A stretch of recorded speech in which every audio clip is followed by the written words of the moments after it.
Good evening, ladies and gentlemen, and welcome to another edition of Jared Powley's Fragrance Reviews. Tonight we're going to be looking at a fragrance from the house of Azzaro. This is known as Azzaro Chrome for Men, and this is the EDT Eau de Toilette concentration, which came out in 1996. This is classified as a citrus aromatic scent.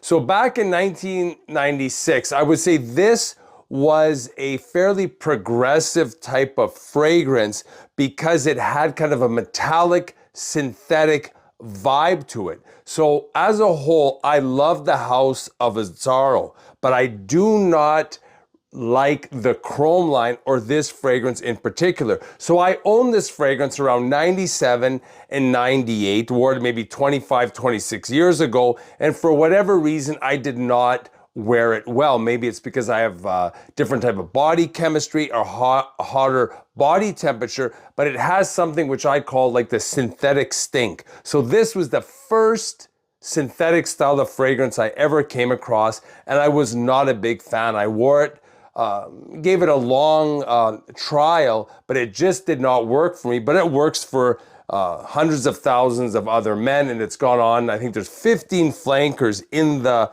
Azzaro Chrome line, so people do love this fragrance. So this is the most recent formulation.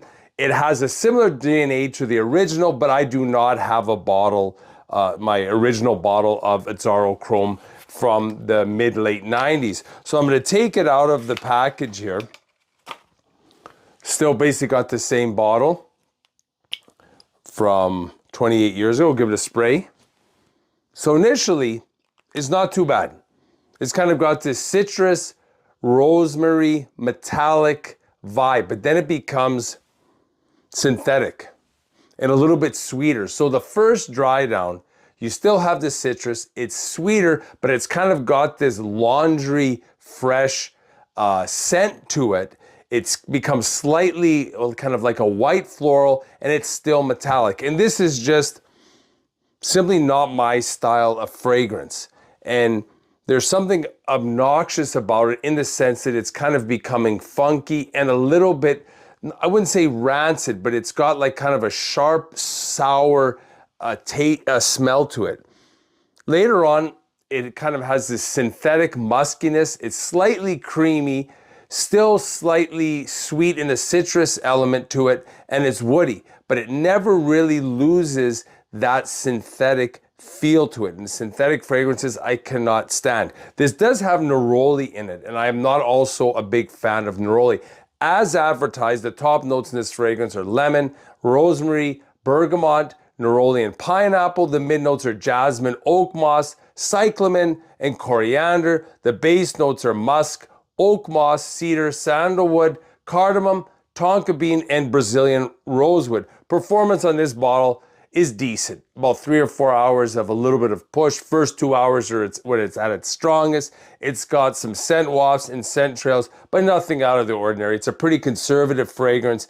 It's a pretty generic fragrance, but I do say that this fragrance, final thoughts, this kind of was a groundbreaking fragrance because this is the first scent I ever smelled that went into the synthetic direction. So that's why I'm revisiting this fragrance 28 years later. I thought, well, maybe something would change. Maybe my senses had changed, or my nose had developed, but I was not a big fan of the fragrance back then, and I'm still not a big fan of it today.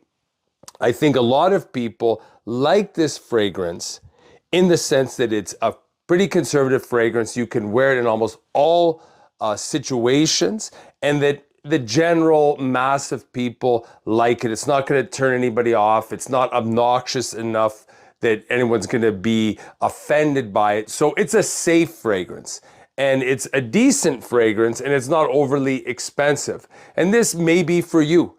And like I said, I don't think it smelled that well, played that well off my body chemistry, that well off my skin. So I did not like it. In fact, I remember when even now, as I smell it, there's just that slight rancid, sour note to it, and I don't know where it comes from, but it just really does not work for me. So Again, something like this you may want to try before you buy. I don't think there's that much difference between this and the original formulation, just maybe in the potency and the performance, but overall it's the same. But always you may want to experiment and you may want to try, and maybe this is a fragrance that you have worn over the years and you do like it. But again, that's a matter of my taste. This is not my type of fragrance, but I do think it's worthy of mentioning and doing a review on, because I wore it back in the mid 90s and I'm trying it again now, and it does have 15 flankers, so people do like it.